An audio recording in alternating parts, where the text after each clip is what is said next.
Assalomu alaykum birodarlar. Bugun biz sizlar bilan Apple TVni qutidan ochishni, foydalanish uchun zarur bo'lgan sozlamalarni o'rnatishni, bir nechta ilovalarda va ekosistemada o'zini qanday tutishini ko'rib chiqamiz. Unda boshladik. Bizdagi Apple TV Ethernet portli, ya'ni Wi-Fi dan to'g'ridan-to'g'ri kabel orqali ulash imkoniyati mavjud. Buni faqat Wi-Fi'li versiyasi ham mavjud. Endi ochishni boshlaymiz. Unda boshladik. Bismillah. Ochganimizda to'g'ridan-to'g'ri Apple TV qurilmasi. Uni olamiz. Endi korobkasini olsak, ichida pult kelib chiqadi. Uni ichidan olsak, tugadi. Bu yerda kabeli mavjud. Buni ochib olamiz. Mana pult keladigan joyi Ethernet porti aytganimdek va HDMI porti. Endi buni televizorga ulab olamiz. Xo'p, unda Apple TVni ishlash jarayonini ko'rib chiqsak. Birinchi navbatda YouTube ilovasini ko'rib chiqamiz. Unda ixtiyoriy birorta videoni qo'yamiz. Masalan, mana shu videoni. Sezgan bo'lsangiz, videoni tez ochyapti. Hozir bu video 4K sifatida ochilgan. Menga aytingchi, qaysi TV Box bunaqa tez ishlaydi? E'tibor qaratsangiz, bunda ham hamma ilova bor. Telecom TV, YouTube, iTV, o'zining Photos ilovasi, Kinopoisk, Asfalt o'yin o'ynasa bo'ladi va boshqa bir qancha o'yinlar. Va App Store ham bor bu yerda. Ya'ni MacBook'imizda va iPhone'imizda singari App Store'dan ilovalar yuklab olamiz.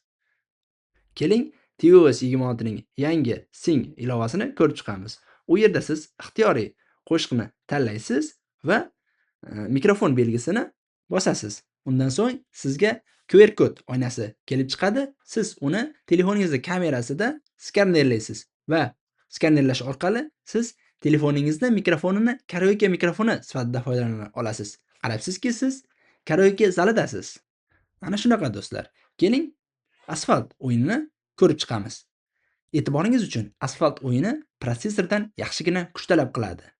Sizda esa Apple TV ning 3-avlodida iPhone 13 segmentidagi chip turibdi. Ya'ni A15 Bionic chipi. Bu chip orqali uncha-muncha o'yinlarni bemalol o'ynab keta olasiz.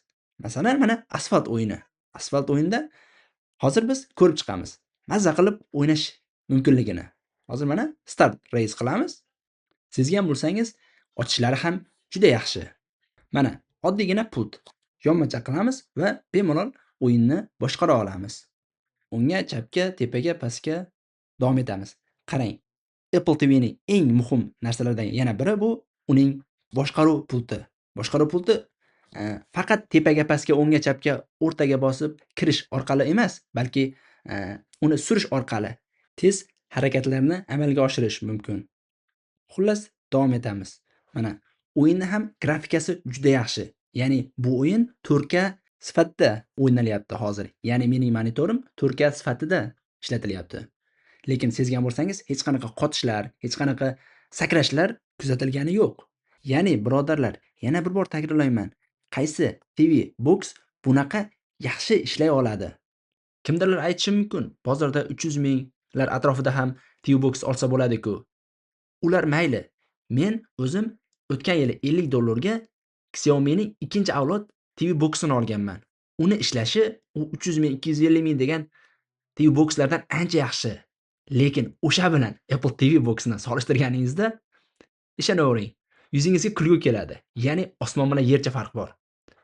Qo'shimchasiga bu Apple TV Box kamida yana bir 3-4, balki 5-6 yil ham zo'r ishlab bera oladi. Lekin Xiaomi ning 2-avlodi hozir menda qotishni boshlayapti. Chunki ular 3-avlodini chiqardi. Gapirsa gap ko'p. Keling sizga ilovalardan qanday chiqib ketishini ko'rsatib beraman. Mana bu yerda televizorni belgisi turibdi. Shu tugmani 2 marta bosganingizda mana shu oynaga kiradi. Bu yerdan siz ixtiyoriy ilovani ustida turgan holatda yuqoriga surasiz. Mana ko'rsatganimdek. Xuddi shunday qilsangiz ilovalar yopiladi. Ya'ni inglizchasiga quit bo'ladi.